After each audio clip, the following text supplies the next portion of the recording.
So eto, quick commercial lang tayo while we're preparing on the back end. So just watch. The loudest person in the room is almost never the one in control. Just be authentic. It's not a strategy. You've been trying to fix the wrong thing. My name is Luga Luna. I'm a certified wellness coach and a brand communication strategist. I'm going to give you the exact framework I use to help people speak with power. I'm going to show you why you feel stuck, why you feel like an imposter, and give you the direct, actionable step to fix it. Most experts in communication have never had to leave the room they were never meant to be in. I built a career doing exactly that across continents, diverse culture, and clients who didn't even expect to trust me. That's where the formula is born. It's built to solve pressure, and it really works. If your team can speak with clarity, your company bleeds silently.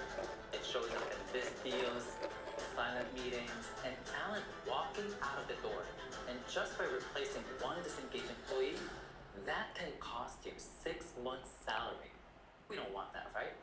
The real risk isn't what gets said, it's what never gets voiced. Your problem isn't your confidence. Your problem is your communication isn't performing like a strategy. My work as a strategist is to fix 3 core communication failures.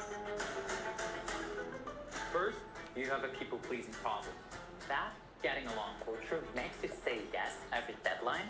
It's burning out your best people and it's killing your profit. And the solution is not to be a jerk.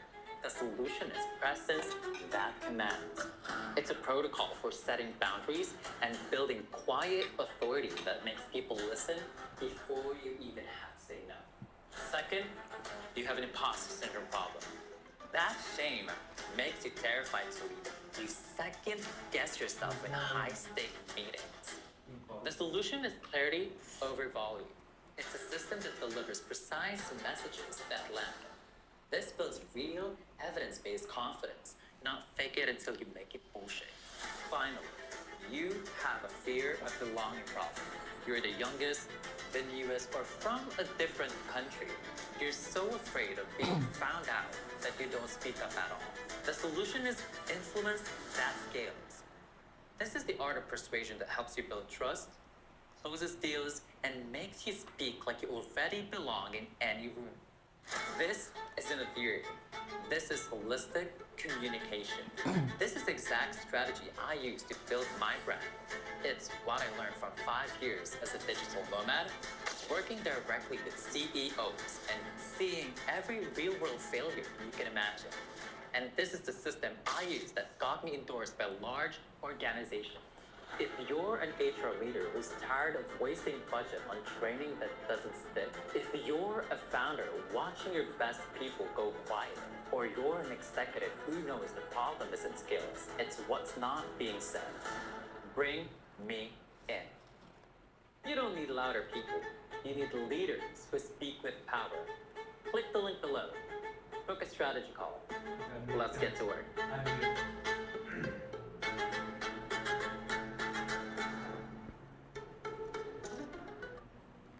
All right, so that was just a quick commercial. All right. Naranda ba ulit ako? I unmuted myself earlier. Okay, so thanks guys. Again, welcome to my free workshop. This is a 1-day free online workshop.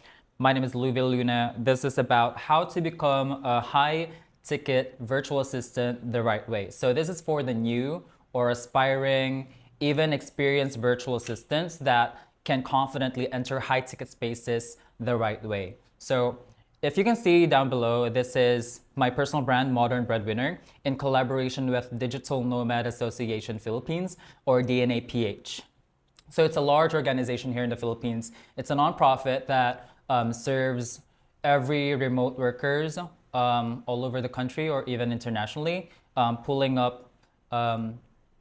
in tourists, digital nomad from all over the world to come here in the Philippines for tourist reasons.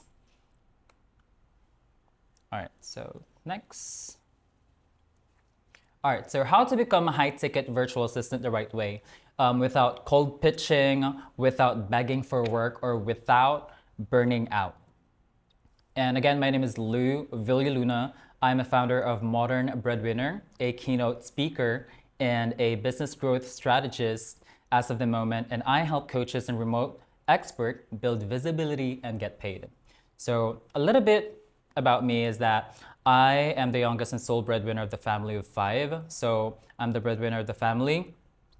I've been a digital nomad for about 5 years now, supporting global clients. So I was endorsed by the DNA PH, Nomads in Paradise, by Buy and Hub Philippines, and being a virtual assistant, I have entered a lot of skilled departments and a lot of niche, but I lately realized that I am more of an expert in brand marketing, sales support, and client experience strategy. So that's just a little bit about me to share since everyone is new in this space or hindi pa talaga ako kilala. So yeah. So for high ticket clients that I've already handled here in my space, these are the companies that I have worked with for the past 5 years. So we have here Open Minded Healthcare. This is a psychiatric health clinic. We have here Closed Deal, Floor Coatings Group, Get Clients, Marcius Marketing. These are large coaching and sales marketing businesses in the US. Nasa Wall Street space sila. So this one is Cloud. It's more of an intimate event business where they do a sensual intimate event in Switzerland. And this is my current bread and butter right now. This is Corporate Nurse Coaches Accelerator. This is a large business school for nurses who wants to step beyond bedside na gusto maging coach at the same time incorporating their medical background into the coaching space. Silent Struggle Solution, this is a B2B business, getting inside large organization as an added benefit, more like an HMO sa mga BPO, pero it's an alternative for therapists. Philbohol, same like Hormozy, those are the high ticket spaces na mga naging clients ko. Just a little bit background for everyone to be familiar. So first, before we start, where are you right now? Pwede bang maglagay kayo sa chat box kung nasaan kayo ngayon? Not literally kung nasaan kayo ngayon ha. Let's say nasa BPO pa ba kayo? In transition, brand new pa ba kayo sa pagiging VA? Experience? Or ready to upscale, level up, something? Please, para makita ko sa chat box. Okay, unemployed era. Okay, that's okay. Yeah. Still in BPO, okay? Unemployed too. Anyone else? Part-time insurance agent, okay. BPO and business, okay. Anyone else? Unemployed, okay. That's okay. Actually, naging unemployed din ako. Actually, still unemployed pa rin ako kasi I'm still in freelancing eh. So, so same lang din talaga. Anyone else? Okay. Hold on. So, me too, I'm unemployed. Okay, Angelo, teaching, planning to venture out as VA. All right, hold on. May sumasad. Hold on, guys. May nagre-request to join, pero...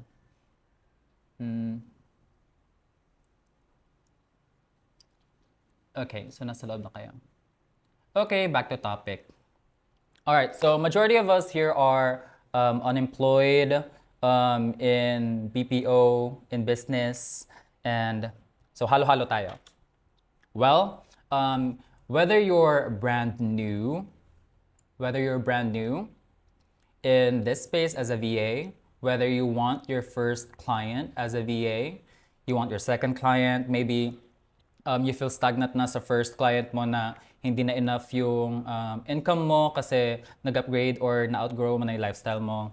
You want higher income, maybe you have 1 or 2 clients right now pero at the same time hindi pa rin siya enough para sa current lifestyle mo or to support whatever lifestyle that you have, or maybe you're in the BPO pero hindi pa talaga sapat and mas tumaas na talaga yung mga bilihin and yung economy natin, which is so real right now. Okay, so you want better clients. A lot of experienced VAs here na they have 1, 2, 3 clients at the same time, but tinitiis lang nila dahil it's either toxic yung environment nila, micromanaging, or meron din iba dito na, paano ba? Siguro, wala sila sa phase na they are willing to support your growth, your career growth. So, naghanap lang talaga sila ng another employee disguised as a virtual assistant. So, last one is you want career growth. So, you're now in a phase na you're ready to level up, you're ready to grow as not just a virtual assistant, but at the same time, a big-time freelancer maybe in your service, become the go-to expert to what you're doing right now. Maybe you're in finance and you want to enter VA space and you want to be the expert in finance but in the US. So maraming iba't ibang klaseng niche yan. Depende talaga kung saan ka expert. May iba dito alam ko magaling sila mag-copyright. Magaling sila sa admin task. Magaling sila sa email management, secretarial, office role. Magaling sila sa marketing, strategy, you name it, marami yan. We have different niche, I know. So this presentation, I think it would be helpful for you to what to do for you to scale your service in the US. So majority of my clients are in the US, so my expertise are more of US space, Europe, and UK. So yeah, again, so for new people here, what is a VA? VA is not just someone who does that task.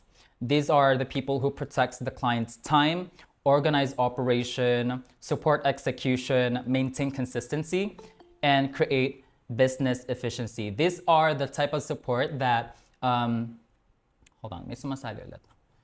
These are the type of support with intention to support that client. So, anong sa tingin nyo guys ang diferensya ng ang pagiging call center agent sa VA? Anyone? Volunteer? Huwag kayong mahiya kasi lahat naman ng sagot okay lang, tama naman. We just need clarity and alignment siguro kapag no metrics. Okay. Sa VA, okay. Joshua? Anyone else? In the chat box? Either mag-chat kayo sa chat box or magsalita kayo, mag-unmute kayo kasi hindi ko kayo nakikita lahat. It's okay. Let's make this an interactive workshop. Anyone else?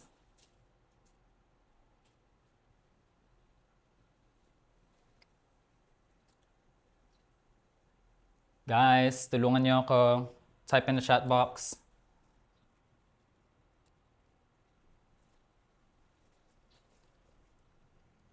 Okay, so I think nahihiya yung iba. That's okay. But basically, if you're new into virtual assistant and you really want to learn more, there's no straight SOP with everything since the task. Okay, that's correct, Althea. Thank you. So, being a VA, mostly a lot of people think being a VA is just task role. You're just going to wait for instruction from the client itself kung anong gagawin mo, ito gawin mo, ganito ganyan, itong instruction na gagawin mo lang. After nun, wala ka nang gagawin. I think that is the, I would say, toxic trait ng pagiging VA. Yung para kang robot na kung ano lang i-instruct sa'yo, kung ano lang ang sabihin sa'yo ng client, yun lang ang gagawin mo. So hindi ka na mag-pivot, hindi ka na mag-initiate, magkakaroon ng initiative na, okay, I think this is like a better way to do things. Let me suggest to the client na I think this would be the right way to do things, makes things efficient or mas maging less hassle para sa'yo. Yung ganong difference. So nakita nyo yung ganong level. While in the BPO, we have metrics, we have system in place na dapat sinusunod. So sa mga, I think lahat naman dito nag-enter ng BPO or any corporate job, meron na talagang system in place na nakalagay na dapat mong sundin para lahat ng flow ay uniform. While in the VA, kapag papasok ka ng VA, you don't have metric, you don't have system. So entering as a VA, talagang gagawa ka talaga ng sarili mong system of how you work, things to make everything smooth and efficient for you to work and provide that result for the client. So ikaw talaga maghahanap ng sarili mong system na, okay, sa tingin ko itong klaseng workflow na gagawin ko for my client would be a lot easier for me to provide result. So may freedom ka to create your own workflow. At the same time, you protect your client's time, making sure na hindi ka sakit sa ulo sa kanila. Shoulder mo yung mga time-consuming tasks for them. You support the execution, maintain consistency, and create business efficiency, like I said earlier. You support with intention. Now for high-ticket VA. High-ticket VA is trusted with bigger outcomes. Again, bigger outcomes. They are paid more because they offer reliability, initiative, better communication, stronger judgment, what else? Business awareness, premium client experience. This is about value, trust, and alignment. So again, as I mentioned earlier, do you see the difference when you are just in task-based role, yung nag-aantay ka lang ng instruction, ng utos from your client, compared to if you're a high-ticket VA, you challenge their decision, you give suggestion, you take initiative, you make sure the client experience with your client is being taken care of for long-term, for relationship building, long-term management. Do you see, guys, the difference? If maging task-based role ka lang, sumusunod ka lang sa utos, it's more transactional to the point na if magkamali ka ng ilang beses at mainis sa'yo, tanggal ka, ligwak ka na sa team nila. While in the high ticket space, if you're more focused with relationship building, thinking that your service is your business, taking care of that client long term, if nurture niyo yung client niyo long term, nagkakaroon ng shift doon sa relationship nyo, which is nag-growth na, okay, okay lang naman talaga magkamali. So we're going to have this clear communication na it's okay, we have this kind of alignment or mutual understanding na pareho kami magtutulungan, magsusupport sa isa't isa na talaga mag-grow. Kasi this is my bread and butter, this is my business. This is going to be a long-term career growth. So that is the difference between VA role to high-ticket space VA. So, all good so far, naintindihan naman. Mag-ano kayo ng emoji, sign, or... Okay. Thank you. Ang nakakatawa naman. Okay, next. Biggest misunderstanding. These are the pros and cons of entering VA space. A lot of people think that high ticket means more tools, marami kang alam na mga platforms, marami kang alam na website, marami kang skills about doon, marami kang certificates, you name it, anumang klaseng certificates sa Google, Amazon, degree from your school, from business school, whatever, you name it. You have more experience, maybe you have 10 years experience in BPO, you have, let's say, 11-year experience government, insurance. It doesn't matter at all. That's the biggest misunderstanding. Whether you have a lot of hustle, sobrang sipag mo sa ginagawa mo sa work, pero it doesn't mean that you are high-ticket VA. But in reality, as a high-ticket VA, comes from clarity and alignment. What do you mean by clarity and alignment? If you have clarity, alam mo yung expertise mo, alam mo sa sarili mo kung ano ginagawa mo, very clear ang offer mo or yung service mo with your client. Hindi ka all over the place na, okay, kaya ko yun, kaya ko yung ganito. So it's a good thing to start, but at the same time, kayong dalawa ng client and you na magkakaroon kayo ng confusion around that.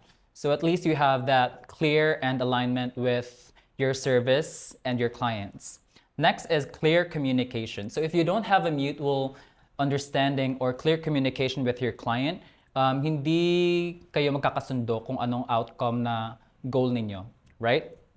So ikaw na mismo magte-take initiative if you did not understand the things sa instruction niya kasi minsan may mga client talaga na pabitin-bitin ang sinasabi or minsan nakaka-confuse. I-chat GPT pa natin or Google pa natin yung ibig sabihin nila. So, if there's a minor or major confusion around that, you just need to make sure there's a clear communication around that. Mag-reach out ka sa client na, let's say, magkunwari tayo, Myla is the client. Hi, Myla. Just a bit of clarity to avoid any confusion. I want to have clarity around what you mentioned earlier. Can you explain that to me so I understand and what will be our mutual result or outcome from this instruction? Something like that. Alam ko may individual ways kayo kung paano nyo maintindihan yung mga bagay-bagay sa instructions. But for me, ganun ako makipag-communicate sa mga client ko. I am honest and transparent with everything. So if may hindi ako naintindihan, I will directly ask. Kasi if I don't ask, mas ginawa ko pang fake it until you make it, tapos mag-depend na lang kay ChatGPT or sa online, pero hindi naman pala yun yung gusto ng client. Meron kayong problema doon. So it's either hindi nyo makuha yung result na yun or basically mag-fail yung yung outcome if you don't have clear communication. So stronger boundaries. So as a high-ticket VA, you have non-negotiables. You have boundaries na you will not work overtime. Unpaid overtime siya. So hindi siya ganon. You set boundaries, non-negotiables. So you make sure that your work-life balance and your personal balance are equal.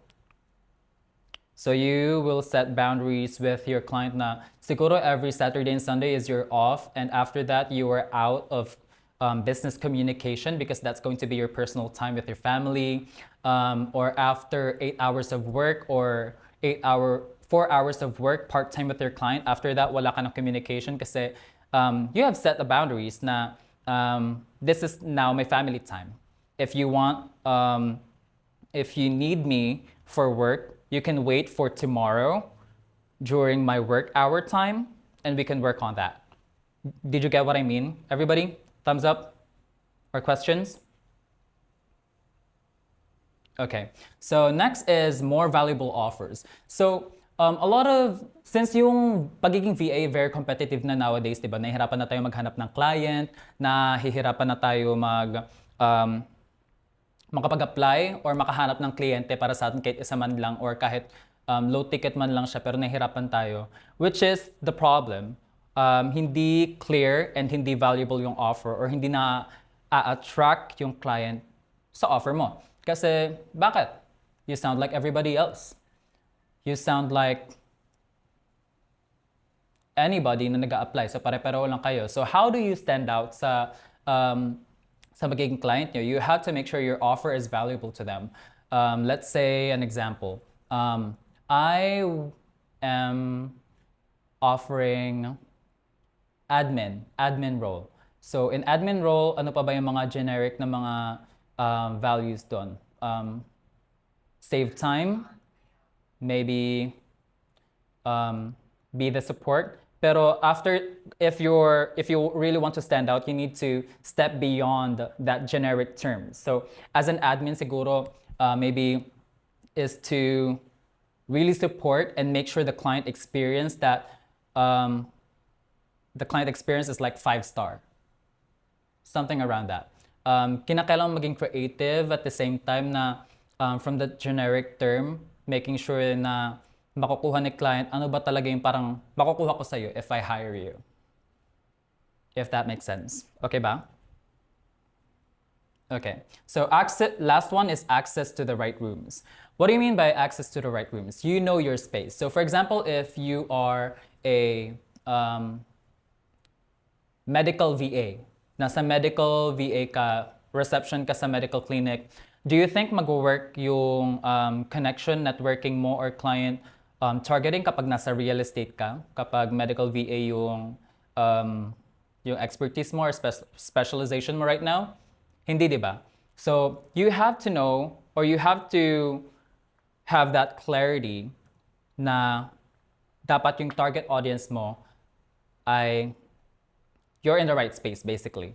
So you need to filter that out. If you're a medical VA, nasaan ba yung mga medical clinics? Saan ba sila nagsistay? Are they in this kind of space? Nasa hospital ba sila? Nasa Facebook group ba sila ng mga dentist? Nasa Facebook group ba sila ng mga XYZ, mga ganito ganyan? Nagme-make sense ba siya? So you need to make sure kung nasaan yung mga taong yun. So for example, if you're looking for teachers, nasaan ba yung mga teachers? Nasa school, whether they have like a private community group, you name it. So that is the reality of high ticket. You need to make sure you have that clarity and alignment when you are scaling your business, or even though you're starting as a VA. So according to the data analysis, many Filipinos VAs stay underpaid kasi 80% of 80% of Filipino really stay in task-based role. Gaya na mention ko kanina, yung nag-aantay lang sila ng instruction like ChatGPT. Naghihintay ka lang ng instruction, what to do, after that wala na. Only 20% of Filipino VA stay in what? Trust, relationship building, dun sa nagko-compete for long-term growth. So do you see the difference? That's why there's a big gap. Kaya ang dami ngayong issue or maraming concerns ang mga freelancers na hindi sila nababayaran na maayos, natatanggal kaagad sila, nagkakaroon sila ng problema, nahirapan sila kumuha ng client. A lot of those reasons, that's because they're competing with tasks. Hindi sila nagko-compete na ma-nurture yung client na yun na mas maging dependable sila sa'yo na it's for long-term growth. Nina-nurture nyo yung client na yun. Nagigets niyo ba? So far? Thumbs up? Or questions? Okay. So, again, most Filipino VA are highly skilled, hardworking, and reliable, no questions. Alam ko napaka-skilled natin in different area ng expertise natin, pero at the same time, hindi natin siya na-maximize. Hindi natin siya na-maximize to the point na nag-hesitate tayo kasi, baka mamaya maliitin ako or baka mamaya ma-judge, nag-overthink tayo. Hesitation is the biggest obstacle for you to maximize your capabilities or your potential, if that makes sense. Hesitation and fear. So you have to make sure that if you think that you're really good at what you do right now, if you're really good at copywriting, you just need to take that first step to initiate first, to take that first step to approach that client like, hey Myla, do you know I am actually good at copywriting right now and I see that we have projects in creating a website. Would it be okay if, would you be open to have a conversation to add the skills to my service with you? We can talk about pricing later on. Something like that. Nagets niyo ba yung ano doon? So far? Okay. So, ganun yung difference niya kapag nagsa-start ka as a VA, task-based role to high-ticket VA. So, yun yung difference niya. Which is, high-ticket VA, you have more freedom to hold yourself accountable as if like you have a physical business, but at the same time, it's online, right? So, yun. Okay, so clarity changes everything. Natutuwa talaga ako dito sa emoji na to. So, sana kayo din. Clarity changes everything. Like I mentioned earlier, you need to make sure you are clear with your offer. You need to be clear with yourself what you are offering to your clients. Ano ba talaga yung offer nyo? Hindi yung, kahit eto na lang or sige kahit ano dyan, okay na ako. Maturuan lang ako, basta kumita lang ako. Do you think it would be long-term for you if you grab that opportunity na, okay lang yan na lang muna siguro kasi yan lang yan nandyan sa harap ko? I think it would, I believe it would cost you burnout at the end of that journey. Mababurnout ka, hindi ka masasatisfied, you will hate your job, pero kumikita ka. Pero at the same time, hate mo talaga. So, na-mess up yung work-life balance mo. So, nagagets niyo ba? So clarity changes everything. And what high-ticket clients want is measurable value. Again, the word measurable value. Majority of the clients doesn't really know what to or who to hire. That's why if you are clear with your offer, if alam mo na talaga sa sarili mo yung offer mo na i-apply doon sa or isusupport doon sa client, mabibigyan nyo sila ng clarity and alignment na okay, kapag i-hire ko to siguro mas maaalagaan nila yung kliyente ko through admin, client experience, maybe cold calling kasi siguro itong taong to magaling magsalita, makapag-usap, magkaroon ng heart-to-heart conversation with the client, or maalagaan niya yung back end ng business ko. So, following so far? So that's the measurable value. You're giving that client a value that they can expect later on when you get onboarded in their business. Okay, so stop selling employee mindset and start selling transformation. What do you mean by that, employee mindset? So as I've mentioned earlier during the first slide presentation, if you are in task-based role, kapag naghihintay ka lang ng instruction like ChatGPT or naghihintay ka lang ng instructions sa'yo ng client mo, that's an employee mindset. You applied to be an employee. Hindi mo china-challenge yung hindi mo china-challenge yung system. Basically, wala kang freedom doon. So you need to start selling transformation. What do you mean by transformation? You're giving client that alignment na if you get hired in their business, you will give that result or that transformation na kapag i-hire ka nila na mas gagaan yung workflow nila, mas makaka-save ng time yung client, mas magiging efficient yung workflow nila. Ganong klaseng transformation. There's a lot of transformation that you can offer depending on what niche you're in. If you're in creative industry, maybe the transformation that you can offer is Peter, ano bang parang transformation sa creative side na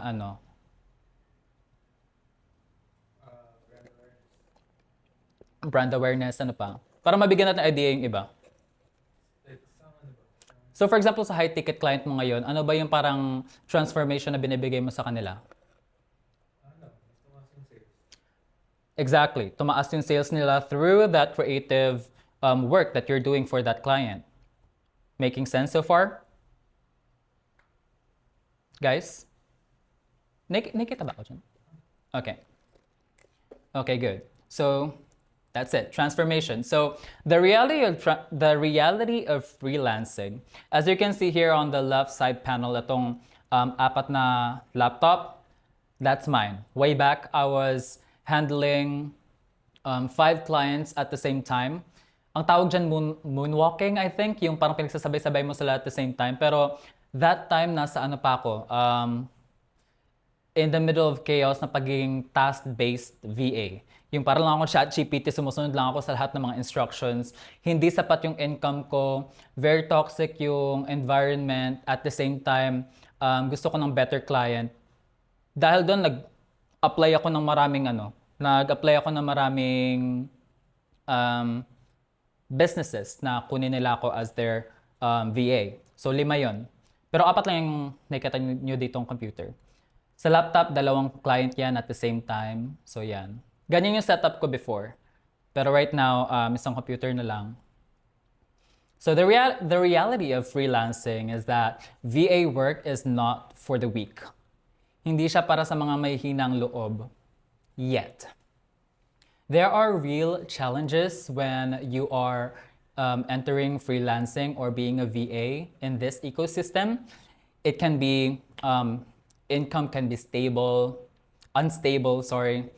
Some client underpay, hindi sila nagbabayad sa'yo. Some clients micromanage.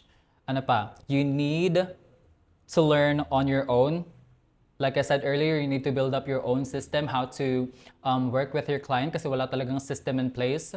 Whether if maybe employee talaga yung hinahanap nila, hindi VA. Rejection is part of your journey. Alam ko sa inyo marami ditong siguro unemployed na na-reject na a couple of times or so many times when they're applying. You need discipline and emotional resilience. So you need patience and discipline when building your VA career. Kasi hindi porket na, summa cum laude naman ako sa sa school, and I have so much knowledge about this platform. Marami akong certificate, and I think I am super galing naman. But you don't have discipline, and you don't have that emotional resilience when you are looking for a client. Do you see the difference? No matter how great you are, if you don't have that work ethics with your clients, you wouldn't really succeed in that role. So this type of reality, when mga nakalagay dito sa screen ko, may encounter nyo yan if you're not really aware or clear and align with your offer. If you don't know what you're doing, may experience mo talaga to. Bakit? Kasi you don't know how to protect your service. Kaya nagkakaroon ng unstable income, may mga client na hindi nagbabayad kasi hindi mo pinoprotektahan yung service mo. Wala kang contract in place, hindi mo pinoprotektahan yung service mo na just in case this happens, you have backup plans. Making sense so far? So this is important to say because I do not want to sell fantasy. It doesn't mean I'm talking about how to become a high-ticket VA ay overnight magiging ganito ka na while you're still starting. So I need to make sure that reality is really in place in each and every one of you para if you start doing that on your own, you are aware how to protect yourself with your clients and how to place backup plans to make sure that everything is in place or protected. Next, corporate versus freelancing. So, I think everyone alam na to since if everyone already entered corporate job or sa BPO. So for corporate, there's a stable structure income. There's fixed hierarchy. Hierarchy means mga positions sa mga company.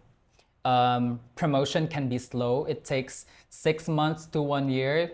Need mo ma-wait na ma-regular, tapos need mo pa ulit mag-wait ng matagal bago ka nila ma-promote. So you need to hit that certain metrics, right? Limited income flexibility kasi fixed na siya, di ba? Once na nag-apply ka pa lang, fixed na siya sa HR pa lang. Mag-i-increase lang siya kapag magkaroon ka ng promotions or incentives. Pero sa freelancing, if you're direct to client or agency, you will have more autonomy. You will have higher income potential. Higher income potential kasi pwede mo ma-negotiate with your client or agency what would be your income flow with them. Faster skill monetization. Kapag VA ka sa isang client, hindi lang yung mismong offer mo, for example, gusto mo maging operations manager ka with your client. At the same time, you see this potential na pwede ka magkaroon ng another side income with your client na, okay, you're good at video editing. Maybe I can offer to my client na I have a separate service that I can edit your work for an additional income. So do you see the potential how to monetize your services with your clients? Hindi lang yung porket na-hire ka nila as admin, tapos need nila ng editor, tapos mag-edit ka nang walang bayad na Kasi, di ba, separate siya sa contract or responsibilities mo. So there's big potential to make money or to monetize your services. What else? More personal responsibility. So when you are a VA, this is your personal responsibility na paano mo sustain ang growth ng services mo, which is your business. Being a freelancer, being a VA.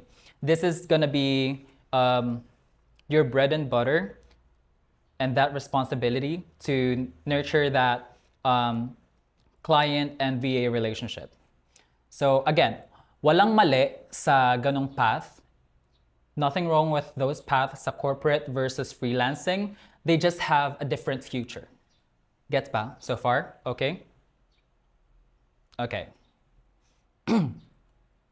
Get into the right rooms. So ito na yung sinasabi ko kanina in my earlier slides na you need to make sure that you are clear with what space you are targeting. So for example, if you want to target founders, saan ba nakikita yung mga founders?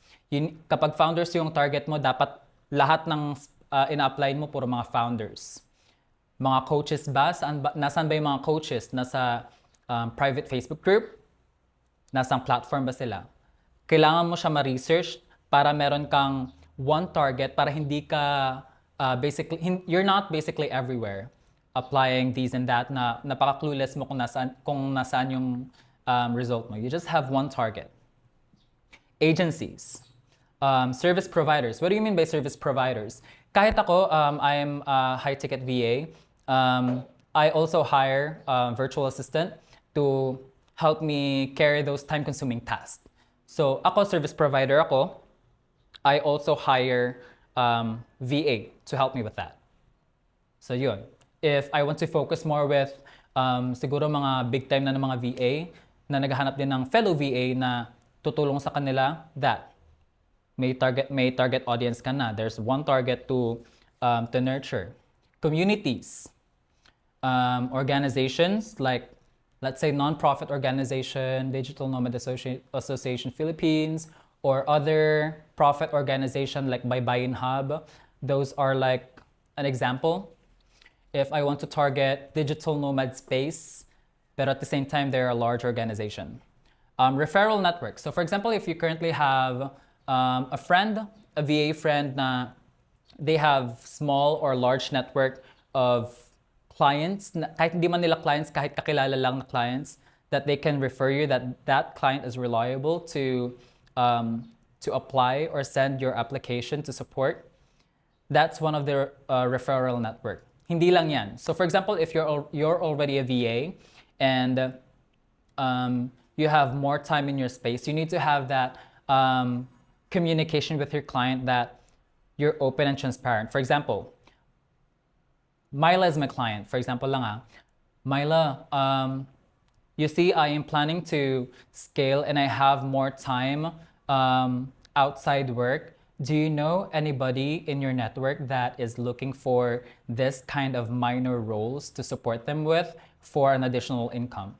Nagets niyo ba? Thumbs up? Heart? Ano? Okay, thank you. So yun, nagets na ba yung ano doon? Yung, ang tawag dito? Yung difference and then yung way to maximize that referral network. It's just a matter of perspective kung paano mo siya gagamitin.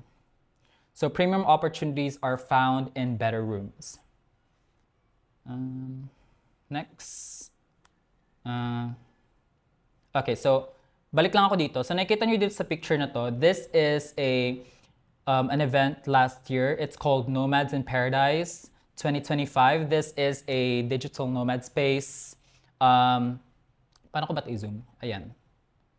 This is a space and community for digital nomads, whether you're a VA, graphic designer, you name it. If you're a freelancer and remote worker, this is the right space to have that belonging, that community, and that network and connection to scale yourself. So ito last year yung ginawa namin. So I was their host and speaker for this event. So etong mga digital nomad na to galing to sa iba't ibang bansa globally. So pumunta sila lahat dito sa Pilipinas for that kind of event. Okay, balik na tayo. Next. Okay, have the right conversation. Ask better question. Who already has access to the people I want to serve? So right now, you need to think, sino ba yung sa tingin ko mga tao or in my network na may access na tama ba? Who already has access? Naguguluhan din ako sa talagang presentation, guys, sorry. Who already has access to the people I want to serve? Okay, so I think it's very understandable na in that sense na sino ba yung may access na sa mga ganitong tao sa network ko for me to maybe send my proposal, send my application to start my VA journey. Next, where do decision makers spend time? Like I mentioned earlier, nasaan ba sila? Saan ba sila nakikita? Nasa Facebook group ba sila? Nasa LinkedIn? Nasa, nasa certain communities ba sila na kapag in person naman, nasa homeowners association ba sila, nasa school, nasa hospital, you need to target that space. Huh? Or pickleball, siguro yung mga ganong klaseng community, kailangan mo filter out, have that clarity na nasaan ba sila para mas hindi nasasayang yung oras mo to send those application out. Na clueless ka. Next, what conversations lead to trust? Ano bang klaseng conversation para ma-build up yung trust doon? Anybody, any clue in the chat box? Paano magli-lead sa trust yung conversation kahit hindi kayo kilala? Anything?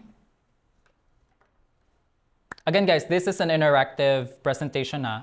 Interrupt me whenever you can kapag may mga questions ka or wag kayo mahiya. Ask any questions habang nagpe-present ako. In the chat box, again, the question is, what conversation lead to trust? Paano? Paano nyo masasabing or paano nyo mabibuild up yung trust in that conversation? Oops. Go ahead. Siguro sir yung pwede nilang mag-share or yung ikaw kung paano nag-start. Okay. A small talk lang po. Okay. Anyone else? Thank you. Thank you, Jelly. Enrique? Or sige, Althea.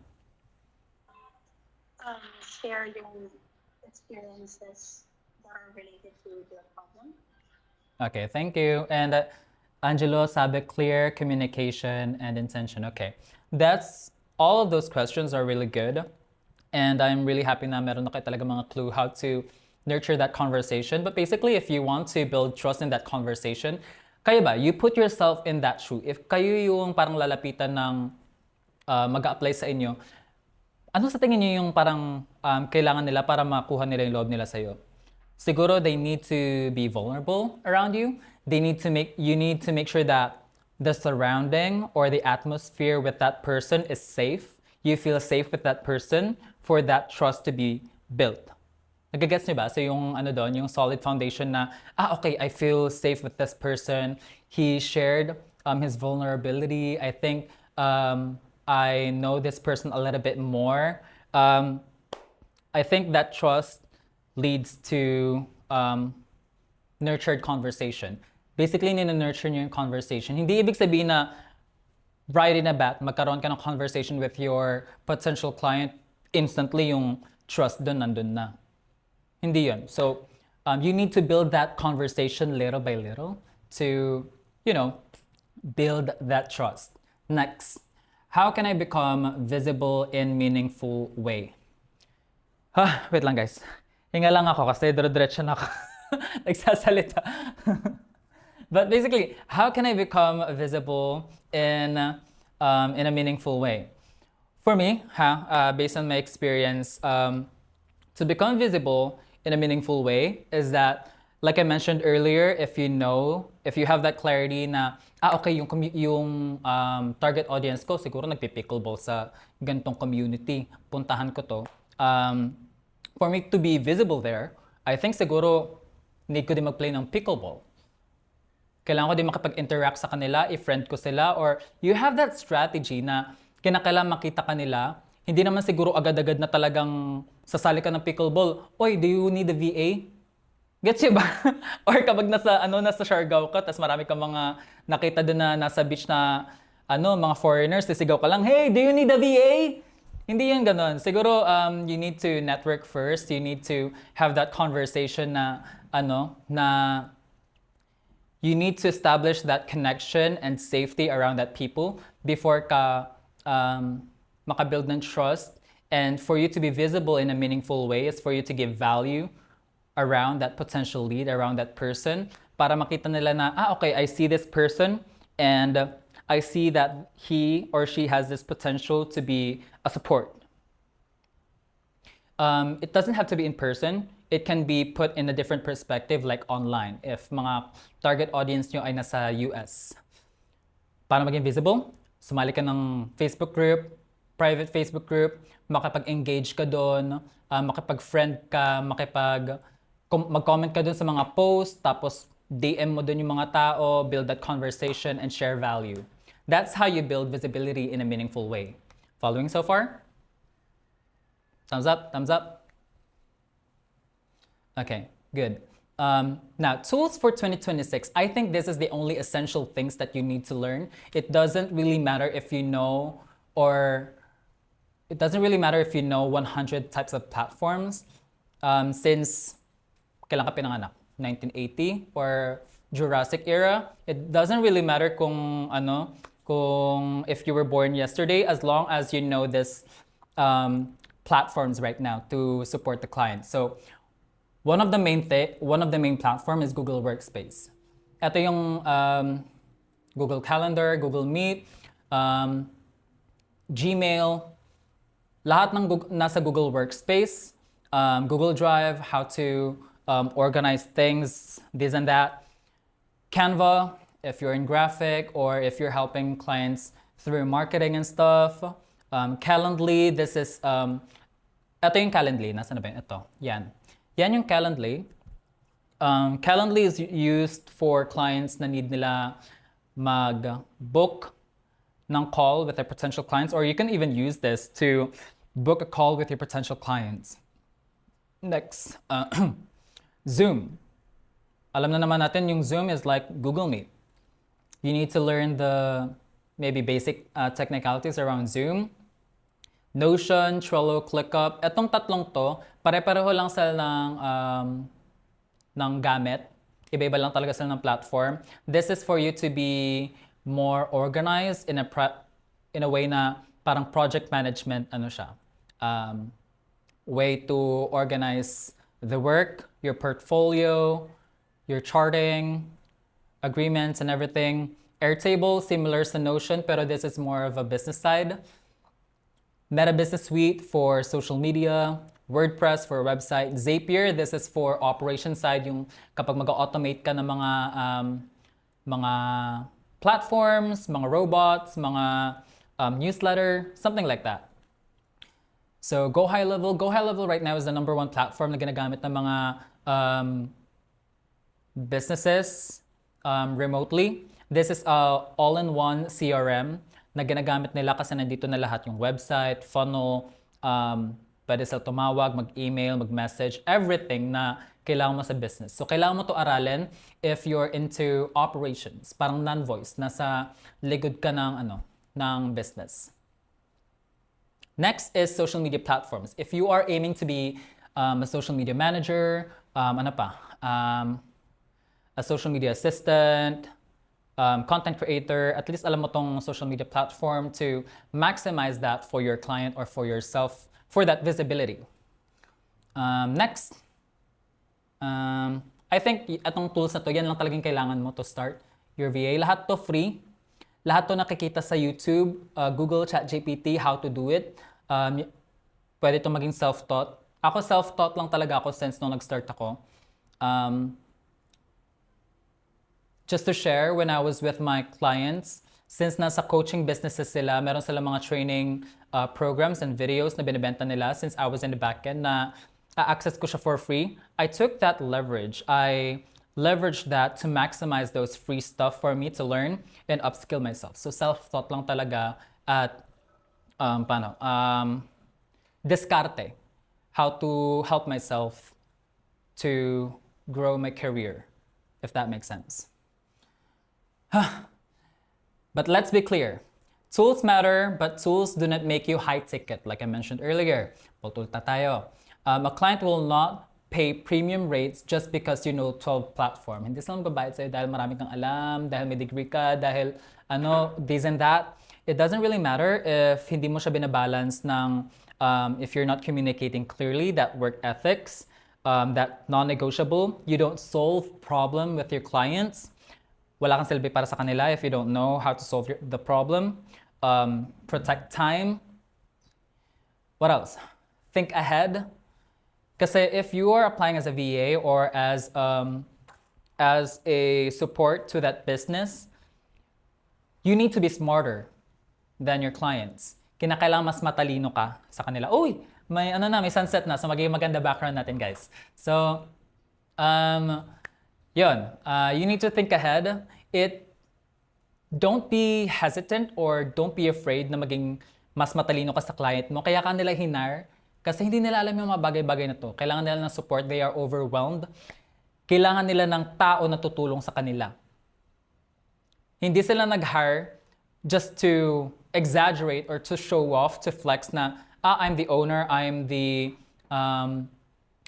employer, I need to be smarter than you. Nag-gets niyo ba yung doon? Mutual growth to eh. So you need to think ahead para matulungan mo yung client mo paano kayo mag-grow together. Be trusted. You need to make sure na safe, na feel safe sa inyo si client, na okay, pwede akong magdepende dito sa VA na to kahit wala ako. Kahit absent ako, kahit nasa bakasyon ako, mapapagkatiwalaan ko yung VA na to run my business. Kasi that trust is built.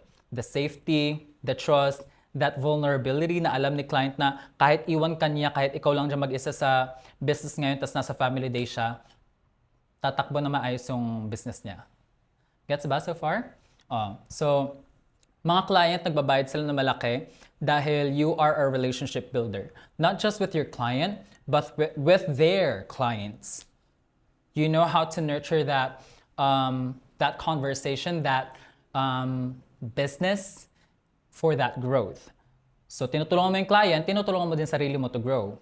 So, there's high income possibility na aside from ma-promote ka kaagad, mabigyan ka agad ng raise, na experience ko na yan, tas meron din ako mga na-trained na mga friends ko and then mga clients na mabilis sila na-promote in a span of maybe less than 3 months or 2 months, I think. La Arnie, tama ba? Nandito ka ba, La Arnie? Si La Arnie, isa siya sa na-apprentice ko na she started as she's my close friend since high school. And then I helped her and then I hired her as my personal assistant that time when I was traveling abroad. And then from that, I referred her to my client. My client referred her to her friend. So client. And now, I think mas malaki na yung kita sa kanila, Arnie, dahil doon sa mga naturo ko so far. So, super proud of that. So that's the difference between your starting as a task-based role versus high-ticket services with your clients. So, yun. There's another here, Myla. She's going to start next week with my team, with my client.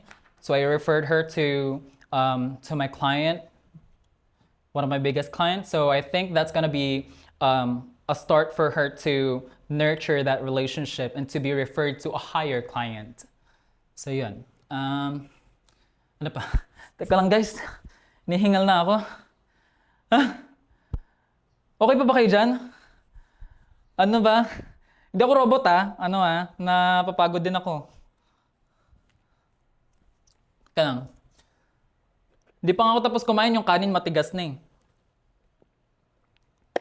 Okay. Free lang to, wala tong bayad. Talagang makipag-engage kayo sa akin. Okay. What you need to start. Everyone, working laptop. It doesn't really matter kung anong klaseng laptop as long as it's working. I would suggest if you're starting out, if you are going to start doing entry-level position, maybe in admin or support assistant, I would say yung mga pang-estudyante na laptop or mga pang-secretary na laptop, yung alam mo yung Windows na na pang-estudyante, pwede na pang-startup yun. Yung mga nasa, magkano ba yun ngayon, Peter? Nasa 5,000, 10,000, mga ganyan, mga startup. Pwede na pagtiisan yun kasi alam nyo ba, nung nag-start ako as a VA, nasa pa ako nun, call center, Alorica, kung alam niyo yung Alorica. Before yun, bumili lang ako ng laptop sa Facebook Marketplace. Alam niyo yung pang Y8 lang na na laptop, yung hindi mo kaya mag-download ng kung ano-ano. Ganong yung mga nagbebenta ng mga second hand sa mga parang junk shop na computer. Yun, pinagtiisan ko yun for 4 months alam niyo ni Myla. Myla, are you there? Can you testify? Myla! I don't know kung nandyan si Myla, pero siya yung, I think, number one witness. Yung fiancé niya ngayon, si Jeric, which is my housemate before when I was starting.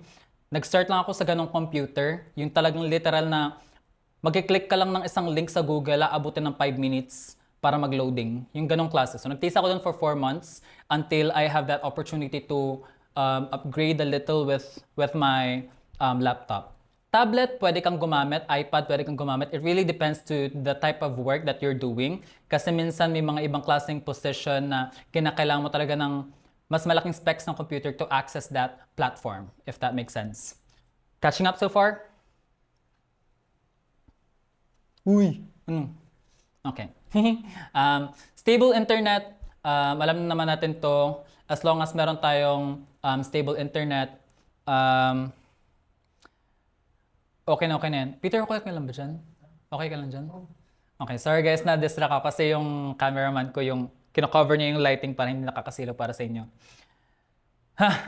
Okay, stable internet. What else? A professional online presence. So, like I mentioned earlier, your visibility around those potential clients, around that community, kung saan ka magiging visible para sa kanila na to establish that working authority or visibility around that para ma-hire ka nila.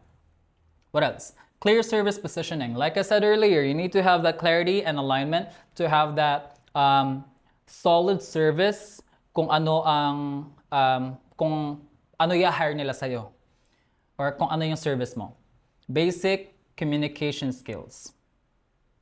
You need to communicate with your client. You need to know how to have that conversation. Even though you're introvert, actually ako introvert talaga ako, hindi lang halata. Pero I was super shy back then to have that conversation kasi nag-overthink ako. I let my hesitation wrap all over my work ethics, kung tama bang term ko.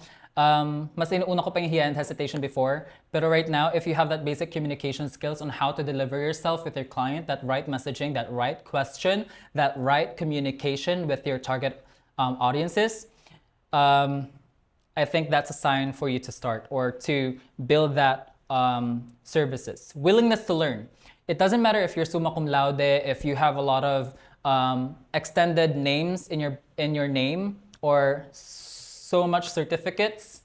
Kahit sobrang dami mong alam, kahit mas matalino ka pa kay Kuya Kim, it doesn't really matter if you're not willing to learn.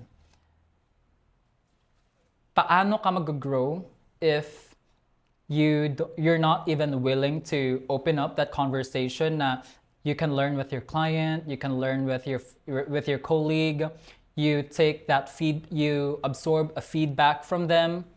Nagagets ba so far yung ano ba tawag doon? Yung idea doon, willingness to learn. So kahit ako hindi ko alam lahat. I mean, I'm an expert with my services. I know everything about that, but hindi ko alam lahat. I'm not really good with technicalities. I'm not super good at laptops. Kahit ngayon, yung MacBook ko ngayon, hindi ko to alam. So para akong matanda na wala akong idea how to use it. So I asked the right questions. I asked people to help me how to learn these certain things because I am willing to learn. I am willing to ask the right questions. Courage to put yourself out there. You need to have that courage to put yourself out there in the community or in the space that you want to work with for them to see you. Hindi siya katulad ng mga katulad nating singles. Sino may mga single dyan na nasa bahay lang na nag-expect na kakatok na lang sa atin yung mga right person sa atin na diba? Nagets nyo ba yung sense doon? So, hindi sila kakatok sa'yo kasi hindi ka nila nakikita or hindi sila aware sa existence mo. So, yun. You do not need to know everything before starting. You need to start making things exist in your space and make it look better later. Nagets ba? Yung quote na yun? Sana may natutunan kayo.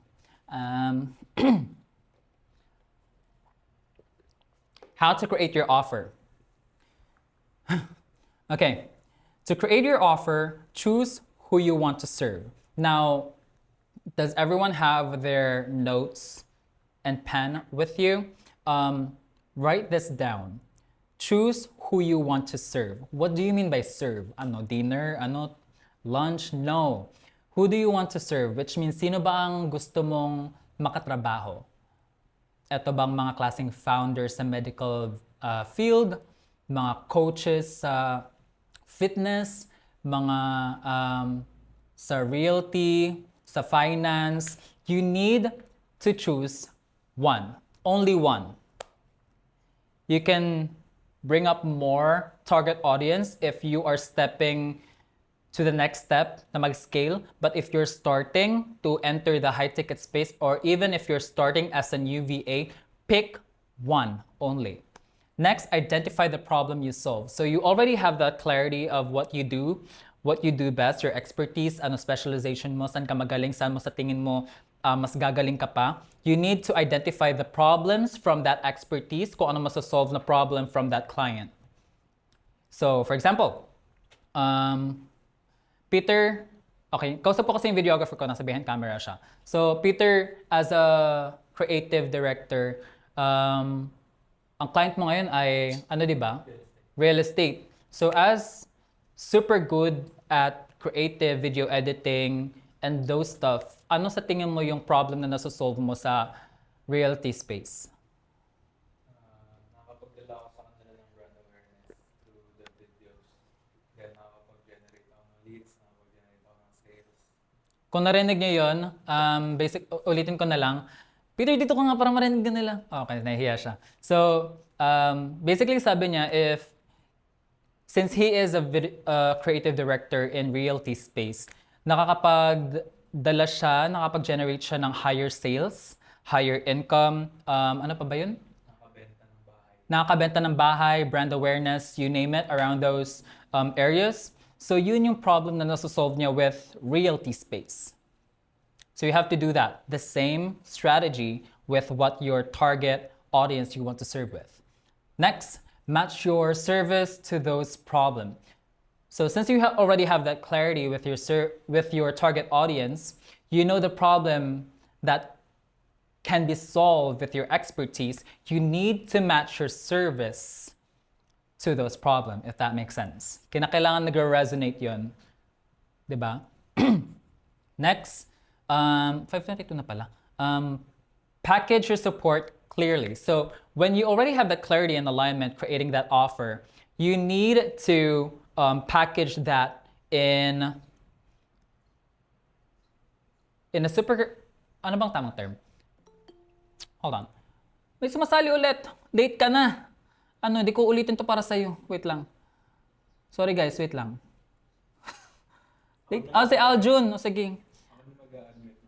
Wait lang. Hi Aljun, late ka na pero hindi ko na ulitin. Makinig ka na lang. Welcome. Sasend ko naman yung replay pero lahat kayo makinig kayo. Okay? Package your support clearly. So, may clarity and alignment na kayo sa kung ano yung pwede nyo ma-offer. You need to package that.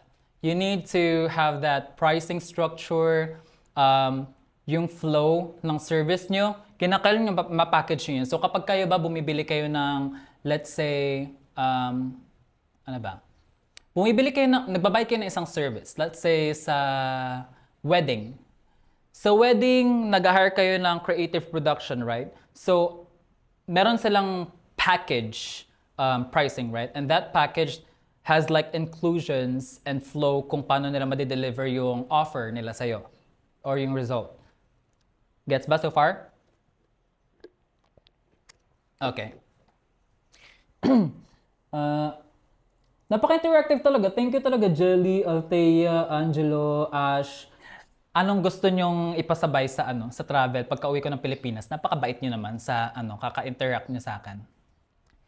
Ano bang gusto nyong pasalubong? Ha? Okay. So for example, if you need to package your service or your offer to the clients, there's an example. So there's a formula. Since nakikita nyo naman to sa screen, you can write this down. you can write this down. So I help blank with blank so they can blank. So this is like an I help statement. So for example, I help coaches stay organized with admin and client support so they can focus growth and delivery. That's just an example. Nawala ba ako sa camera? Okay, so pinapalitan lang ng team ko yung battery ng camera.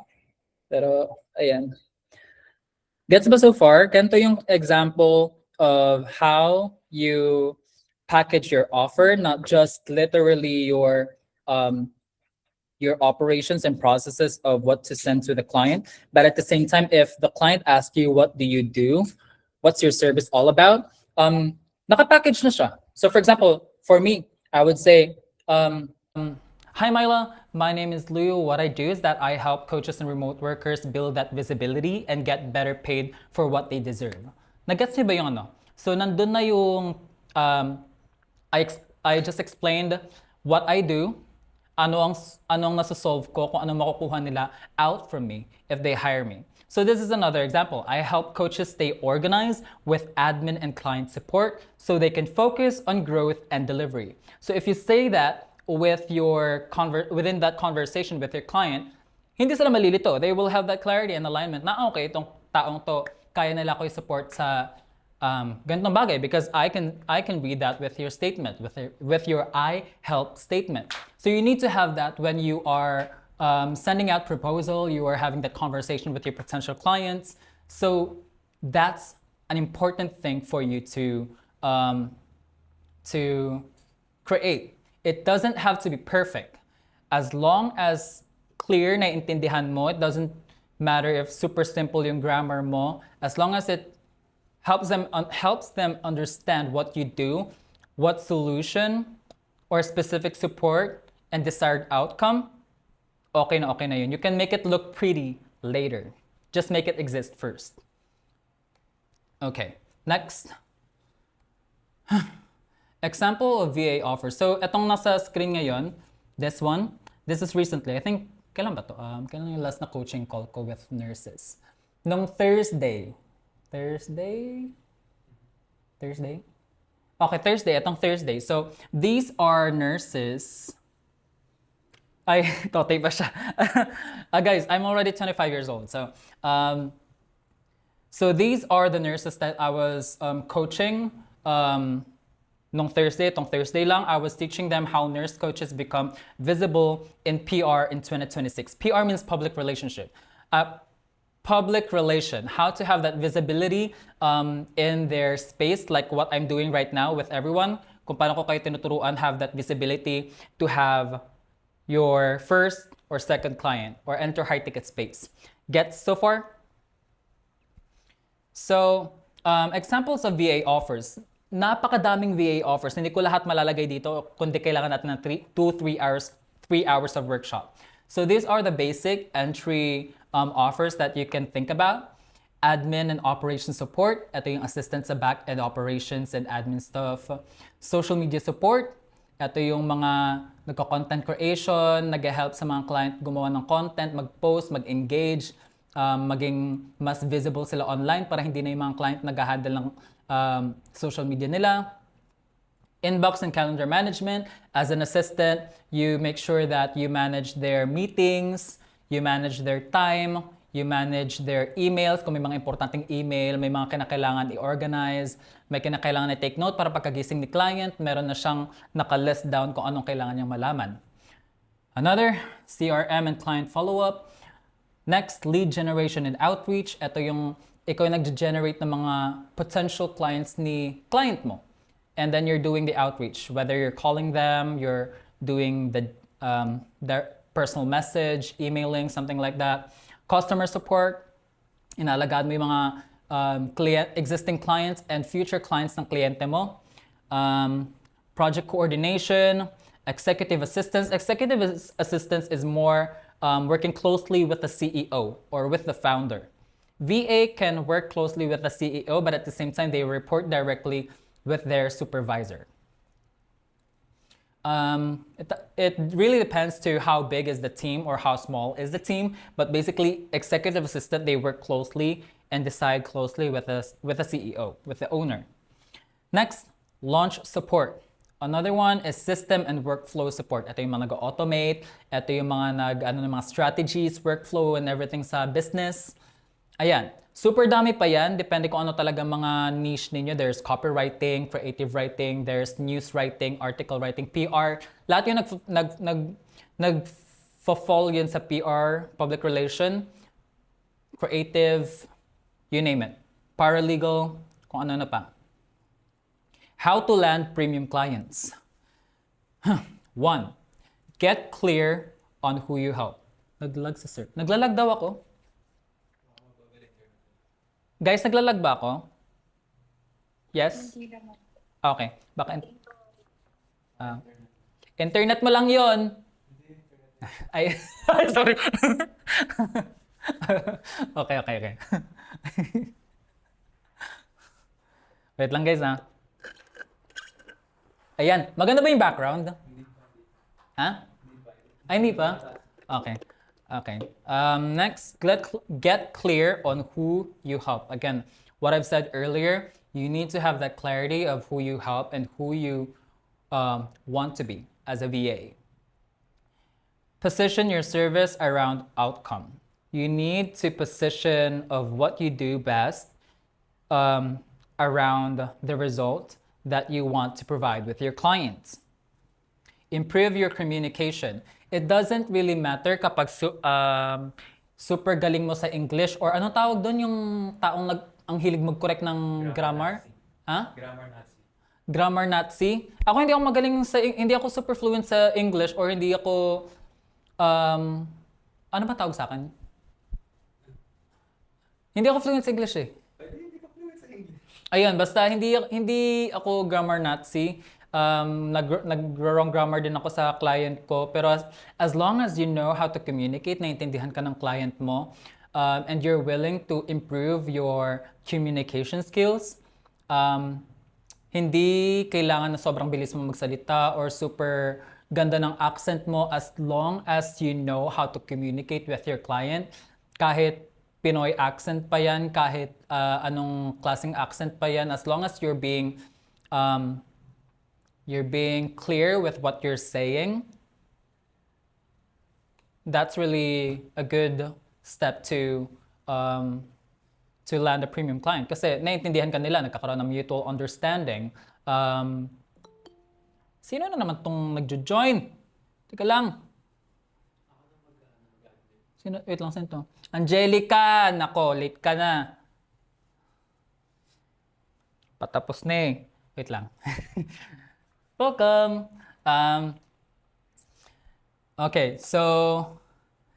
Nasaan ako? Nalitutuloy ako si Angelica kasi.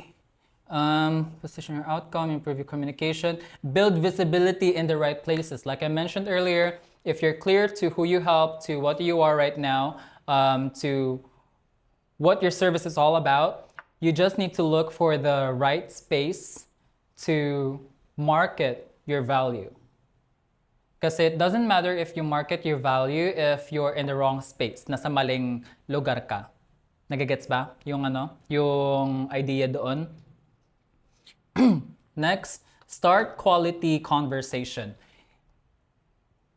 What do you mean by starting a quality conversation? You need to nurture that conversation to the point that diba? Sabi ko sa'yo, wrong grammar na ako. So, dapat maging relevant yung communication or yung conversation mo with your client. Kasi hindi naman yata kayo mag-uusap-usap about sa chismis sa kapitbahay kung yung dapat na maging conversation nyo is about business, right? So you need to align that. You need to make sure that your conversation is aligned and quality, na nagme-make sense for them. If you're asking question, ask the right question. Hindi yung nag-small talk ka sa kanila, no yung baby talk yan. So you need to be relevant with your conversation. So yeah, that's how you create a quality conversation, making sure na nagme-make sense yung sinasabi mo, and there's a certain goal to that conversation. Parang bottom line, ano ba yung bottom line nito? Basically, maging client mo siya or mag-support kayo sa isa't isa. Next, 5:34 na lang. Follow up with intention. So, follow up with intention. Guys, okay pa ba kayo dyan, ha? Malapit na talaga matapos, promise. Follow up with intention. You need to make sure that, oh, thank you, Jelly. Anong gusto mong pasalubong? Wala na ako. Follow up with intention. Yeah, so if you're having that conversation with your client, so hindi naman kasi lahat ng mga potential client ay end up na magbubook ka agad sa'yo ng call or magkakaroon ka agad kayong conversation or email or i-hire ka na kaagad. May mga ibang client na parang kinakailangan mo pa i-nurture, kinakailangan mo pa i-baby, or kinakailangan mo pang ligawan. So, para maligawan mo yung client mo, kinakailangan nagpa-follow up ka. Parang every other day, hey Myla, hey name, just staying in communication. I wanted to see how are you doing right now. On my end, I'm doing super well. Would love to chat. Something like that. You need to have that nurture, follow-up intention na nandyan ka sa corner nila. You're waiting for them and you're in their corner na just in case that they need your support, you are there. So hold your standards. So, yes, Jelly? Sure, may question lang regarding the sabi mong follow-up. Yeah. May mga client pa na hindi possible mainit. Follow-up. Kaya, hindi paano frequent na dapat ng follow-up. Do you mean yung parang gaano ba yung yung maaanoy sila sa sa pag-follow up? Na hindi po sila parang mapipil nila kung laging If you already build up that yes, okay. If you already build up that conversation na na-establish mo ng conversation na yan and hindi pa nagre-reply si client, I would recommend to follow up every other day, every morning maybe, or every Guys, wait lang, tumatawag yung bunso kong kapatid. Graduation niya kasi today, and after this workshop kasi dapat makikita kami to celebrate. Tawagan ko lang saglit, ha. Give me 1 minute.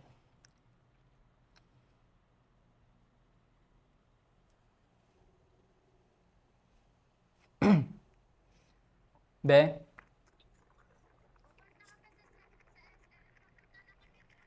Be, nasa workshop pa ako. May ginagawa pa ako sa work. Bali, saan ba kayo sa SM? Nasaan ba kayo? 13, okay. Okay. Okay, sige. Tatawag ako sa inyo mga 6 p.m. or mga 6:30. Tapos susunod ako sa inyo, ha. Or kung makauwi na lang kayo, di ko alam, mag-usap tayo mamaya kapag matapos ako. Pero sige, enjoy muna kayo, ha. Okay, congrats. Okay, bye-bye. Thank you sa nag-congrats. Nakikita ko sa chat box. So, thank you. So, back tayo sa question ni Jelly.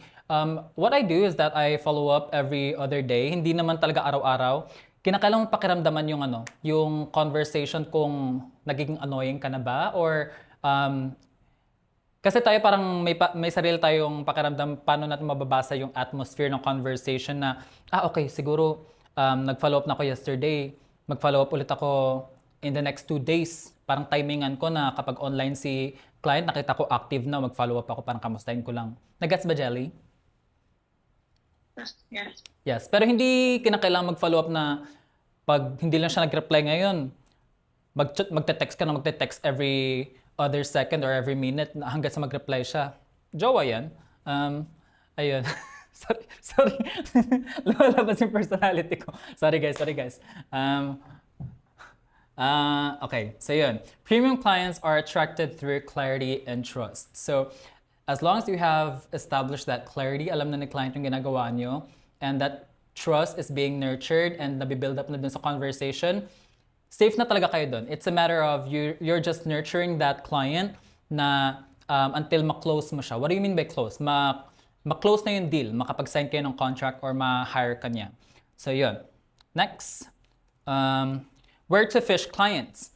So I would recommend on LinkedIn if you are stepping into high ticket space or maybe you're entering as brand new, go to LinkedIn kasi nandun lahat ng mga business owners. You just need to search or look for the right audience.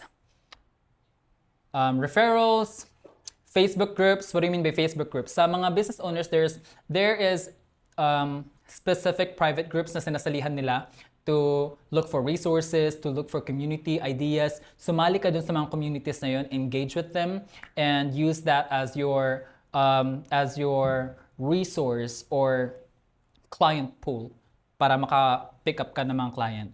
Business communities, industry events like conferences, networking events, sa mga nagne-network, hindi lahat yun mga, I would say, mga iba doon, mga business owners, mga hindi mo alam until makipag-conversation ka or makipag-network ka sa mga tao. What is your usual SEO in LinkedIn? For me, I am targeting medical field, nurses, doctor, healthcare professionals. So I would target nurses who has like are in wellness space, may mga advocacy. So that's my SEO. I just need to look for the right keyword search na nilalagay nila mismo sa mga biography nila sa LinkedIn profile. So yun yung mga tinatarget ko, mga healthcare professionals na may mga advocacy, na gusto maging coach, gusto umalis sa hospital, gusto nila maging coach. Ganon yung mga klaseng target audience ko sa B2C. B2B is that I target HR leaders to enter large organization to, for example, BPO. I would connect with HR leaders para maging basically added benefit, like HMO sa BPO. Pero to become more like a therapist or a speaker for the employees. So kapag may mga dito, mga umattend ng mga orientation, mga seminar, tapos may mga speaker na nagsasalita na para mas matuto kayo about dun sa awareness na yun. So ganun yung B2B service ko. So ganun mag-target ng mga how to fish clients or how to fish. Nag-make sense ba sinabi ko? Okay. Next, warm outreach. What do you mean by warm outreach? Ito na yung parang nasa existing network na siya. For example, LinkedIn. May mga connections ka na pero hindi ka nakikipag-in touch sa kanila, or dating naging friend mo na sila or nakakilala mo na pero hindi mo lang sila nakakausap. You reach out to them warmly kasi na-establish na din yung parang, okay, magkakilala naman, or basta yung ganong idea. Warm outreach. Yun yung parang na-build up na yung parang, ano bang tamang term doon, Peter? Sa warm outreach? Gets nyo na yun. Next, existing network. Yun nga, warm and existing network is sort of the same. Pero sa existing network, it could be cold. What do you mean by cold? Ito yung hindi mo pa talaga kilala or wala pa kayong established na connection to each other to build that conversation or trust. But you are starting to have that conversation within that network. Past employees. So again, balikan ko lang yung existing network. So it could be like your Facebook friends, for example. So if you filter out mo doon, sino kayo dito yung parang mga business owner, mga entrepreneur na nagsa-start na kinakailangan nila ng support, yun yung existing network mo, nasa Facebook friends mo na sila, kinakailangan mo na sila i-outreach ulit and have that conversation. Past employers or colleagues, gets na natin yan. Communities for coaches, agencies, founders, and consultants. Yun yung sinasabi ko kanina na you need to find that right audience na hinahanap nyo. Do not rely on one platform only. A lot of people are looking into onlinejob.ph, Upwork, Fiverr. There's a lot of Indeed, JobStreet. Those are great, but I would say it's not a really good platform to look for if you really want to grow with your career. Kasi ang hinahanap nila doon, more of employee mindset. Employee, cheap, nilolowball ka nila. Nakikita nyo doon, nakikita ko nga doon, may mga $2 per hour, $3 per hour. Mukha mo, sorry guys. So, ayun. I would say that's one of the red flag platform. Pero nag-start din ako doon. So I would say it's also a red flag kasi mga toxic talaga yung mga doon, mga naghahanap. Nilolowball kayo until na kumagat kayo kasi syempre nangangailangan din tayo, nangangailangan din ako. So wala tayong choice. So don't rely on one platform. You need to maximize, you need to make sure, saan ka ba makaka-maximize na mas i-value nila yung service mo. So, if you want direct premium clients, kung gusto mo mag-step into high-ticket space, gusto mo ma-value yung worth mo, think your service like a business. Nagagets ba? Think of it as your own business. It doesn't matter if it's physically, you have office, you have your products. Think of your service and your value as business. Kasi if you don't treat it that way, ilolobol ka lang nila. They would think you're just an employee. You are, kaya ka nila ma-under, kaya ka nila kontrolin. Kasi you're not valuing your offer. You're not valuing your service. So you need to think like a business owner, if that makes sense. So next, setting non-negotiables. So if you are already establishing your career as a virtual assistant or a high-ticket virtual assistant, you need to set non-negotiables. Like I mentioned earlier in the earlier slides, kinakailangan after ng work mo, you need to set non-negotiables na, okay, this is family time. Family time ko lang to. If that client needs my help, it's either he or she pays me an overtime or a courtesy fee that I will take that time to help him. Mag-a-add si client ng another fee to have that time with you, or that client needs to wait on Monday to resume that task or to, alam mo yun, yung balikan yung task na yun or need niya ng tulong. So you need to set that non-negotiable na after work, you have this life balance with your family, get a hobby. Hindi ibig sabihin na you're having a good career, you're having a good career growth, hindi ka lalabas ng bahay, wala kang hobby. It would straight to burnout. Magkakaroon ka talaga ng burnout. Na-experience ko na din yan. I had multiple clients. Super ganda ng kita ko, pero wala akong hobby nun. Hindi ako lumalabas. Nasa bahay lang ako. Work, tulog. I mean, work, kain, tulog. Same rotation. Na-burnout din ako kasi na-realize ko na paulit lang ginagawa ko. And, and wala din patutunguhan. So I got a hobby. I traveled a lot while working. I pamper myself at the spa, massage, spend time with my family, adventure and stuff. So that. What else? Treat this like your bread and butter. Like I said earlier, treat your service like a business. Mine, I treat it like a bread and butter and make sure that this business is nurtured and for long term. So I need to make sure that this bread and butter is for long term for me to have that stable income, for me to have that stable connection, stable opportunities, and limitless income possibilities.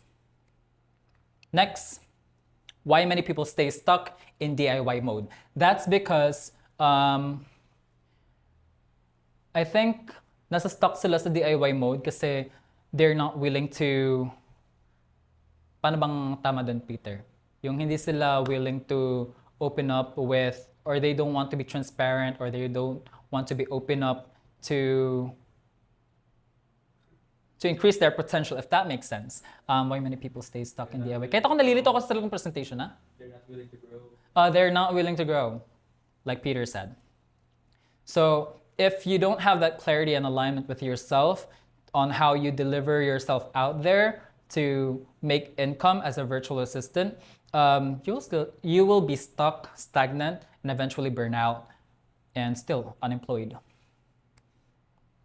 So I think that's it when you are building your career as a virtual assistant and entering high ticket space. So I have also created my own program called Get Clients Accelerator. This is basically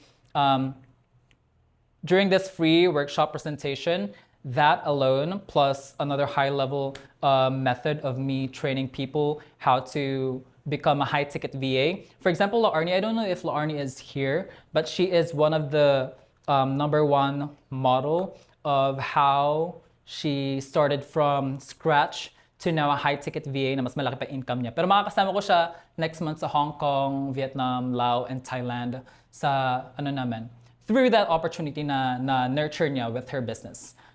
So yun. I think I'm not open for everybody to train everybody kasi I have a very limited time during the day and during the weekend kasi I prioritize my apprentices and my clients at the moment, so I have a very limited spots. So if you guys really want to learn how to become a high-ticket virtual assistant from start to there, I'm not guaranteeing you that you will have client. It would really depend to how you hold yourself accountable, how committed you are to build your career, and I will be in your back supporting you what to do, the process or onboarding the right way. So you would be my apprentice if you are willing to do that. And if you want to book a time, maybe I would reach out through text or email, or reach out to me kung saan mo ako nakita sa social media or sa email. Reach out to me if you're willing. Let's jump on a call to see if I can help you and if you're willing to learn. Hindi ako sumisingil na mahal kasi this is to really help my fellow virtual assistant to really grow and really start to really start with their career. Kasi ako nag-start din ako with sobrang hirap ko dati. Sobrang wala akong pera dati, walang-wala talaga ako. So nagde-depend lang talaga ako sa mga free stuff. Pupunta ako sa library, YouTube, Google, search lang talaga ng search. Pero right now, since I already have the access and I already know the experience, that alone can accelerate a person's career and growth to that certain goal, if that makes sense. So I think if everyone wants to go, if you want, you still need to listen. Go ahead. So bakit nga ba, why invest in a program? This is why support, coaching, and acceleration matter. It's because of the structure, the speed, because of my experience, you can accelerate your growth, feedback from me, feedback from the expert, strategy to how you really need to smoothly transition your career from BPO to high ticket space, community and support. We already have that community here, being seen, loved, heard, and supported. The accountability, making sure that you are being like the go-to expert of what you do, and better decision making because we are here to support you. And you are not just paying for lessons, you are paying for your aligned future. So if you treat this as an investment, your bread and butter, your business alone, I think this would be helpful for you. But I don't require everyone to do that if you don't have the accountability or commitment to grow your career. But if you do, we would be willing to really support you. So, oh, I forgot. Hindi pa tapos yung free guide ko kasi kahapon ko lang siya ginawa and I was super busy with my clients. Pero isa-send out ko yan through email. It's a step-by-step guide of what you need to do to start with your career as a new and experienced VA, virtual assistant, to high-ticket space. So isa-send ko yan sa email niyo sa mga umattend. And, okay. And what else? Q&A. Questions so far, go ahead. Question kayo. Ask kayo ng questions. Okay, Althea. Just want to clarify na po, just to make sure na I kind of understand. Kasi yung sa ang current problem ko po kasi is, yes, the employee mindset and burnout. Nandun ako sa burnout phase where I had to quit and take time to myself before I start again. Because I really love what I do. It's just that I don't. It's just very burnout. So I just wanted to clarify na po. To position myself as a high-ticket VA, I have to know who I'm targeting. For example, if I really want to be an executive assistant or like a personal assistant, i-target ko yung mga CEOs in specific platforms like LinkedIn, send a connection, send a message to at least start a conversation. Or if they're on referral, I can ask other friends and maybe pick offers that I'm really confident that I can do for them. Make a deck and doon lang mag-stick lang po ako siguro. Mag-stick dun sa offers na yon for the client and then yes. Exactly. On top of my head. Am I correct? Yeah, you're correct. Actually, have you realized that you've already answered your question, but you just need that clarity and alignment na kinakailangan mo ng clarity and parang awareness na nandiyan na talaga yung ano, kinakailangan mo talaga ng may makarinig na if ever there's another way to do that. But the answer is yes, you are exactly correct. Just stick to one target and then little by little talaga ma-establish mo talaga yung work authority na yan to build up that conversation, to have that clients in your space. Just make sure that you are really clear to what you want to serve, what you're offering. And I think that's because you're burning out. One of the reason is you're already growing. You already outgrow yourself to the point that you no longer need to stay in that position because another version of you is already waiting for you to, you need to grow. You don't want to stay stagnant or stuck in that place. That's why you're also burning out. And it doesn't resonate with you anymore. So it's really time and a sign for you to really grow and step to another level or transition to your services. Clear so far? Yes. The next question, I think this was a little easier naman po. Yung sa isang slide niyo po about the VA offers, kasi napansin ko po doon na, actually, I started as an executive assistant, pero napansin ko po na yung ibang bullets, ginawa ko din po siya during my time as an executive assistant. Should I pick only one, or should I only pick one and stick to it, or since meron na po akong prior experiences dun sa ibang bullets, like maybe workflows, client communication, should I also offer it parang mix and match, or should I stick to it? Yes and no, because it really depends to your future clients or your current clients. What is like the negotiation around that conversation sa contract ninyo or responsibilities. If you know that it is already out of your scope, already out of the scope as a being executive assistant, you need to have that clear communication with your client na, okay, this is already outside my scope and responsibilities, and I think my responsibilities alone with you is already taking over all of the time that needed. And if you really need help with this extra work, would you be open to have more conversation if you can add that to my service and have negotiation with the pricing? Kasi sometimes mga client, they look for an executive assistant but they don't realize they're actually looking for general virtual assistant. Yung gusto nila parang all around. Yes. Yeah. I think that's exactly what's happening. Yeah. I mean, I enjoy the challenge. It's just that it's burning me out. Yeah. So it's not actually people pleasing, but you're just really wanting to take that initiative to grow. But at the same time, you need to align that and be clear with your client na you're not serving the client for free. If that responsibility that takes or out of your scope, you need to have that conversation with your future client na it's going to be an additional. You just need to stick with what scope and responsibilities na around the executive assistant role. If outside, it's going to be another conversation. Okay. Yeah. Okay. That makes so much sense. Thank you. Yeah, kasi madalas yes lang tayo ng yes kapag alam natin na ano. Yeah. And may mga clients din, ang sinasuggest ko din sa mga virtual assistant, don't give your full 100%. Sometimes if you just give your 60%, pero sa client na yun, it feels like 110%.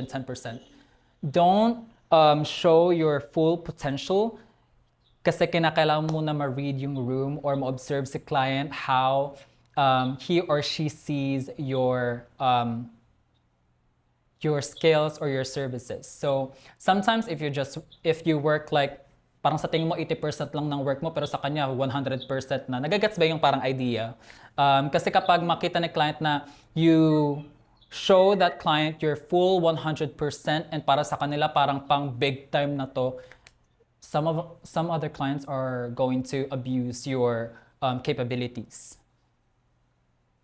So nawawala na yung potential for you to grow with your income and grow with your Yun. Okay. Yeah. Okay. So start small and then slowly Yeah. siguro ko widen, but at the same time make boundaries. Exactly. And Set this non-negotiables. is something na kapag wala na siya sa package or like sa contract or sa pinag-usapan, Yeah. start urge ka to start a conversation, new conversation wherein andun yung added services and then yung added na rate. Okay. Exactly. Thanks so much. Yeah. Another? More questions? Ask lang kayo ng ask. Anyone? Time check, it's already 6 p.m. Pero I'm still open with a couple more questions. Ash? Hi, Lou. Hi. One question lang. Kasi right now, I'm currently working with few clients. So, most likely it's project-based. So, ano naman, may provide naman na contract so that in both end, settle. So, question lang regarding sa payments kasi may instances na late yung pagbigay. So, how can I manage that? Siyempre, as Gano'n siya ka-delay magbigay ng payment?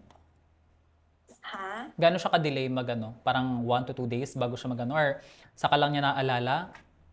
Yeah, more likely parang a week after. Oh, that's bad. But So, yeah, you need but to have parang that. Ano naman, Okay. nagsisoft follow up naman ako. Okay. Tama naman yun as a virtual assistant. But I would have a heart-to-heart conversation with your client na, okay, ganito yung parang you want to protect your income flow kasi you have responsibilities. Maybe you're a breadwinner of the family. You need to have that open conversation with your client na you want to set a specific day when the payroll would come out. Like for example, every 2 weeks, end of day, you need to set that non-negotiable na you need to let your client know. Hindi naman yung kinakailangan bayaran mo ako sa ganitong araw. Hindi, yung you need to let the client know that you're expecting this payment on this day because it's in your contract. You need to follow that contract. Kasi if not, they're already breaching that. You need to have that open conversation na inaasahan mo yung ganitong income kasi you need to use this for your personal financial responsibility. So, si client, hindi kasi siya madalas talaga na magiging aware na gano'n nangyayari kasi syempre busy din si client, mas marami siyang priorities at na parang nagiging second priority yung payroll and payment mo. So you need to have that conversation with them. Just make it like a polite authority, that term. You need to be polite at the same time na clear yung gusto mong magkaroon ng conversation sa kanya. Hindi yun sila magagalit kasi it's the reality. It's between business to business conversation. Okay, thank you. You're welcome. Any more questions? Kasi time na din kami. Sige lang, ask more questions. I'll have one more questions to answer. Anyone?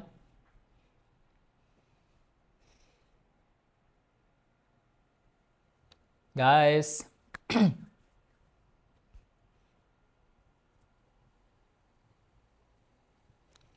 All right, I think that's pretty much it. I will circle back to every one of you, maybe through email or text para kamustahin lang kayo how you're guys doing with your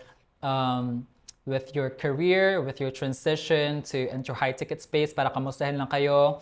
So expect maybe a text or email from me tomorrow or the next day kasi busy din ako. Pero I will be the one personally speaking to you, not my team. So I really appreciate everyone's time to attend the free workshop. And yeah, so again, my name is Louis Luna. I am the owner of Modern Breadwinner. And stepping into the leadership role of Digital Nomad Association Philippines. And I really hope that everyone got a lot of takeaways to learn how to become a high ticket virtual assistant the right way. So this workshop is just the tip of an iceberg. There's a lot going on of how to limitlessly or have that limitless potential to grow your career, your personal life, your business life, to balance all that in my community. So I will reach out to every one of you if you're really willing. And yes, thank you, everybody.